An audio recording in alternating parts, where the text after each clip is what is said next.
अस्सलाम वालेकुम, मैं अस्मा हूँ। मैं आज आपको सर्कुलेटरी सिस्टम के बारे में बताऊँगी।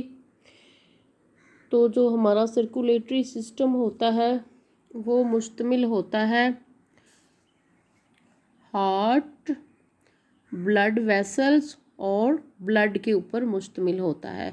और जो अपना साइंटिस्ट थे विलियम हार्वे, जिनको क्रेडिट जाता है कि उन्होंने सर्कुलेटरी सिस्टम को दरियाफ्त किया था कि कोई सर्कुलेशन होती है बॉडी में। तो सर्कुलेटरी सिस्टम का बच्चों मतलब ये है कि एक चीज़ एक पॉइंट से जाना शुरू होती है और दूसरे पॉइंट पे ही वापस आ जाती है। ये देखें, फ़र्ज़ करें ये हार्ट है, यहाँ से जो है ब्लड बॉडी में सर्कुलेट होना शुरू होता है तो वापस फिर हार्ट में ही आ जाता है। तो इसको कहते हैं सर्कुलेटरी सिस्टम, जो एक सर्किट में ही काम कर रहा होता है, एक जगह से चलना शुरू होता है और वापस उसी जगह पे आके रुक जाता है। तो ब्लड का काम होता है कि पूरी बॉडी को जो है ऑक्सीजन फ्राहम करता है और जो न्यूट्रिएंट्स होते हैं, मल्टीविटामिन्स होते हैं, मिनरल्स होते हैं, वो सारा कुछ जो है वो सप्लाई करता है। और जो वेस्टेज होते हैं बॉडी से वो इकट्ठे करके उनको मुतल्लिका ऑर्गन्स तक पहुंचाता है जहां से उनको एक्सक्रीट किया जा सके। तो आइए अब सर्कुलेटरी सिस्टम का जो मेन पंपिंग ऑर्गन है हार्ट, उसकी एनाटॉमी पढ़ते हैं।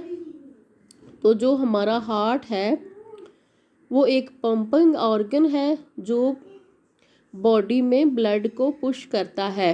ऑक्सीजनेटेड ब्लड को बॉडी में पुश करता है और डीऑक्सीजनेटेड ब्लड को बॉडी से रिसीव करता है। तो ये इसके दो हिस्से हैं हार्ट के।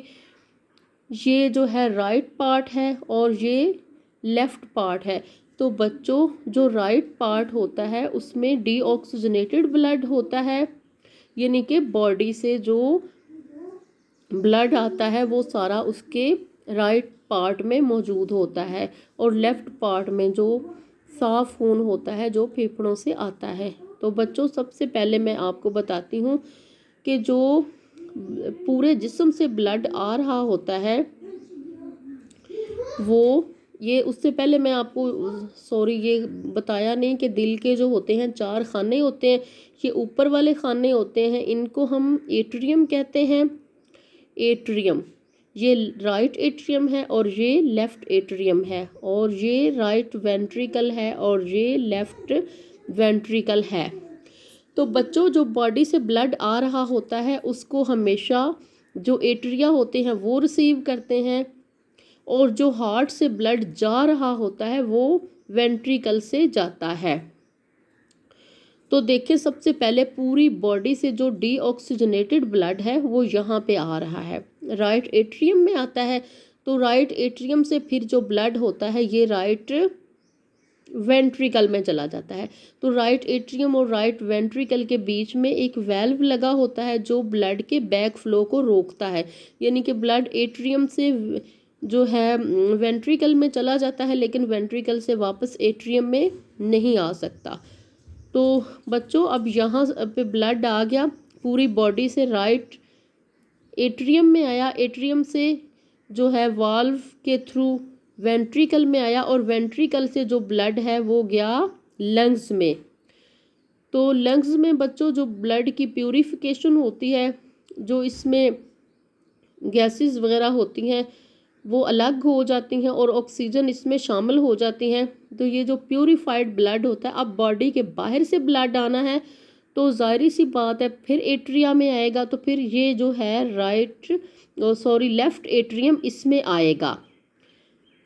फेफड़ों से ब्लड जो है वो लेफ्ट एट्रियम में आएगा और लेफ्ट एट्रियम से फिर लेफ्ट वेंट्रिकल में जाएगा। तो यहाँ पे भी बीच में वेल्व लगा होता है ताकि जो है ना बैक फ्लो को प्रिवेंट किया जा सके।